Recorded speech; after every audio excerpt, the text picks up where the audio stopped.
નમસ્કાર દોસ્તો, VDT Gujarati YouTube ચેનલની અંદર તમારું સ્વાગત છે। અમદાવાદના દાણી લીમડા વિસ્તારમાં આજે એક ગમખાર અકસ્માત સર્જાયો છે। ત્યારે જેમ કે દાણી લીમડા પોલીસ જેમ કે લાઇન નજીક જેમ કે એએમસીના ડમ્પર ચાલકે એક એક્ટિવા ચાલકનું યુવકને અડફેટ લેતા તેનું ઘટના સ્થળે કરુણ મોત નીપજ્યું હતું। આ ઘટના બાદ સ્થાનિક લોકોમાં ભારે રોષ જોવા મળ્યો હતો અને ડમ્પર ચાલક સામે કડક કાર્યવાહીની કરી માગ। પ્રાપ્ત માહિતી અનુસાર મૃતક યુવક પોતાના એક્ટિવા પર પસાર થઈ રહ્યો હતો ત્યારે પૂરપાટે ઝડપી આવી રહેલા એએમસીના ડમ્પર તેના જોરદાર ટક્કર મારી હતી। ટક્કર એટલી ભયંકર હતી કે યુવક ડમ્પર નીચે આવી ગયો હતો અને ગંભીર ઇજાઓના કારણે તેને દમ તોડી દીધો હતો। અકસ્માત બાદ ડમ્પર ચાલક વાહન મૂકીને ફરાર થઈ ગયો હતો। ઘટનાની જાણ થતાં જેમ કે દાણી લીમડા પોલીસનો કાફલો તાત્કાલિક સ્થળ પર પહોંચી ગયો। પોલીસે મૃતકનો કબજો લઈ પોસ્ટમોર્ટમ માટે મોકલી આપ્યો હતો।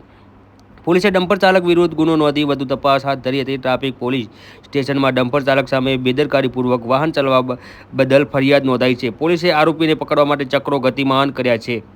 વાત કરીએ તો આ ઘટના બાદ જેમ કે દાણી લીમડા વિસ્તારમાં ટ્રાફિકની સમસ્યા વધુ ગંભીર બની છે અને સ્થાનિક લોકો દ્વારા ટ્રાફિક નિયમોનો કડક પાલન અને